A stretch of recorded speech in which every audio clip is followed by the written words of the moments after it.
En vez de bajar, la violencia va en aumento. En Sinaloa y Guerrero viven de nueva cuenta crisis de violencia. Este fin de semana dejó un saldo de, entre los dos estados, 28 muertos. Zona de guerra.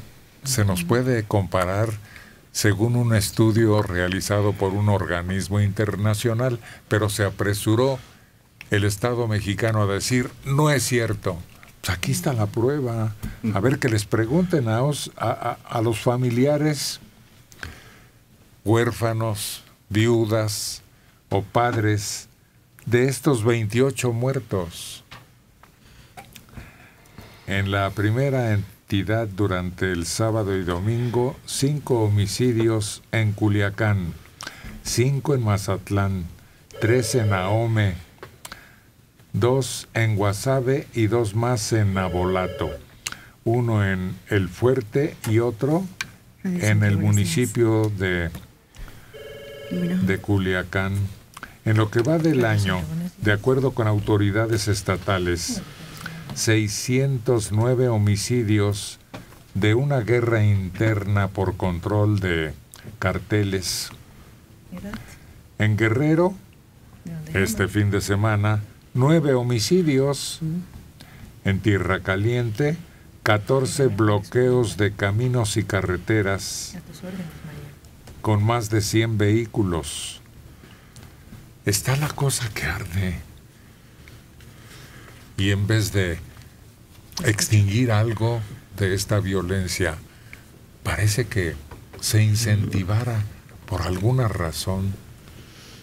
Incluso se dice que en un cambio de los elementos del gobierno se incrementa porque hay un desacomodo, hay un desajuste entre quienes ya se pusieron de acuerdo con el gobierno estatal y sus elementos importantes. Y los nuevos que llegan.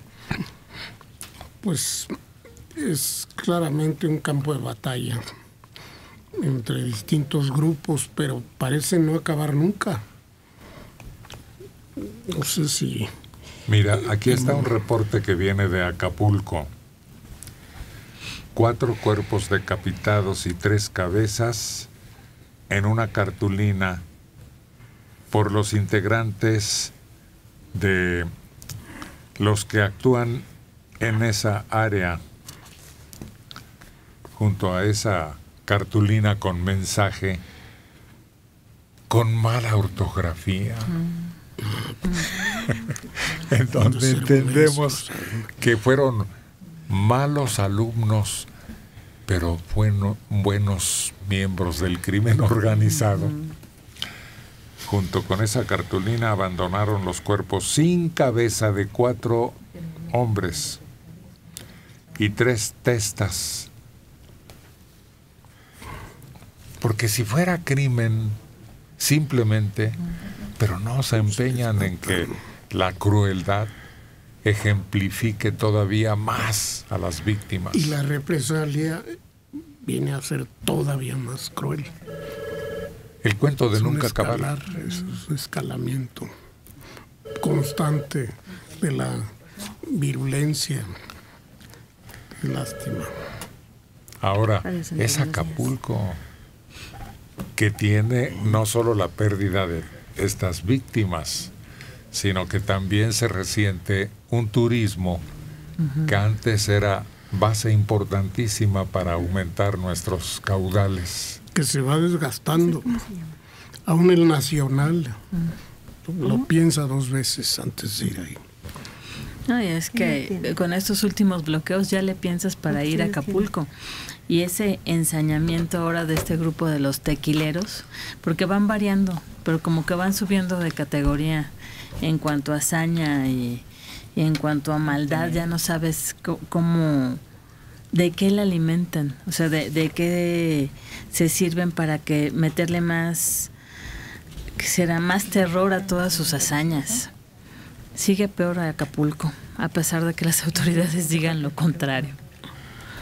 La realidad no solo rebasa la fantasía, como decíamos antes, sino está rebasando y afectando otras áreas de la vida nacional. En este aspecto, el turismo, Acapulco en particular, sigue siendo un centro de atracción para gente de otro nivel socioeconómico que tiene acceso más cercano que ir a Cancún o a Los Cabos, ¿no? Pues sí afecta bastante la economía, ¿no? Y el turismo extranjero viene en calidad de aventura, como quien va a lo más oscuro de la selva, ¿no? A ver, aquí hay un nombre conocido, ¿pertenecerá a quien tiene cierta fama? Margot Glantz. Ah, la escritora.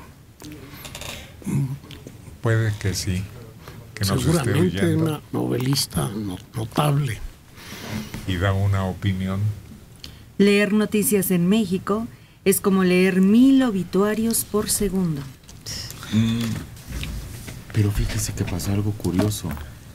Salían en portada fosas, asesinatos, decapitamientos. No, las fuimos pasando a páginas interiores, Y ahí está.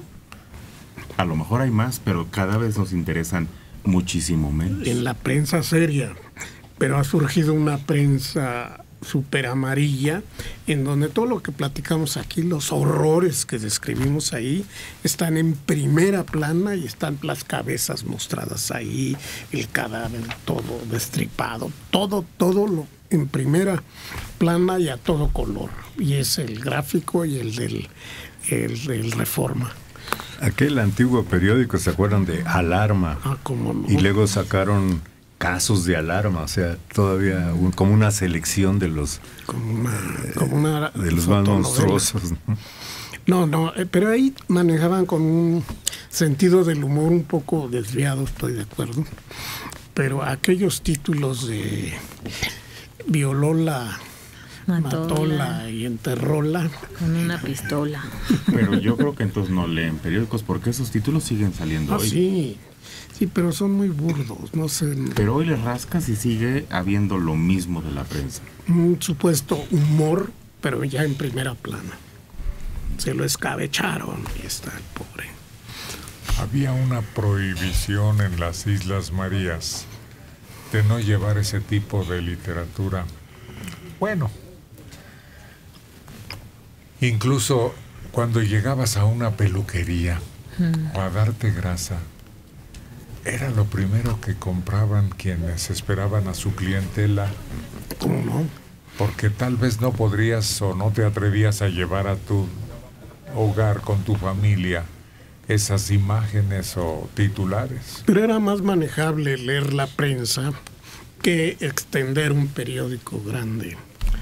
Y en cambio la prensa, pues, con su formato tabloide, pues, abarcaba todos los temas y había cosas muy entretenidas. Pues ahora tendremos que resignarnos a que sea eso lo que resalta en la información. No tenemos la culpa, pero son los hechos. Que embrutece. Yo siento que no solo embrutece, sino que como cuando pones una sustancia que quita el dolor, así endurece la sensibilidad. Endurece la sensibilidad y bueno, estás viendo los destrozos del día.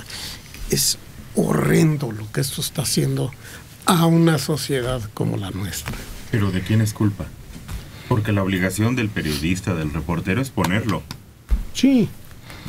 Y que el lector, por lo menos el lector habitual, se vaya haciendo más duro, no es culpa ni del reportero ni del lector. Pero si aquí tratáramos esos asesinatos que describimos con la sorna con que lo tratan en esos periódicos, se nos echarían encima.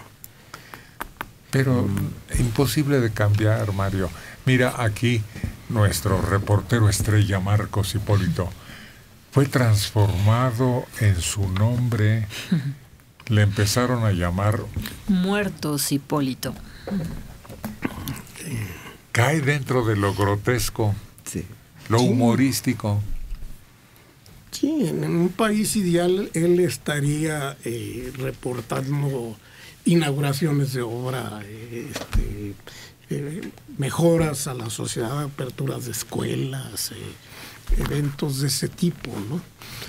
Pero aquí no, aquí solo hay crímenes. Pero además ayer alguien me recordaba. Las noticias son cíclicas aquí. Cada 3 días reporta uno que se dio un borrachazo en un coche. Ah, sí. Cada 2 meses, cohetes que explotaron. Cada temporada de lluvias, algo que se inundó. Trailers que se vuelcan en la entrada por Vallejo, en La Raza y después en el cerro, en el Peñón. Son lo mismo. Es lo mismo. Lo mismo. No cambian. Nada cambia. Sí, las noticias, lo único que cambia es el día. Pero Sí. todo es lo... Decía, no me acuerdo qué humorista, que si viajara al tiempo de, no sé, Adán, que lo único que reconocería serían los chistes. Aquí lo único que reconocemos son el tipo de accidente y el lugar. Y si uno ojea un periódico de hace 20 años, igual. Sí, son cíclicas efectivamente y van de acuerdo a la temporada. Lluvias, temblores, ahí vienen ya huracanes, ciclones. Y la otra es que también entre los periodistas tienen la costumbre entre ellos, los jefes, los editores, los jefes de redacción, se hablan entre ellos y dice qué nota va a sacar, cómo la va a sacar. Están sobre el mismo tema. Y hasta por eso ve uno con un encabezado en un periódico y con otro en otro, pero es la misma noticia, ¿no? Pero entre ellos se ponen de acuerdo en qué título le van a dar a su página, ¿no?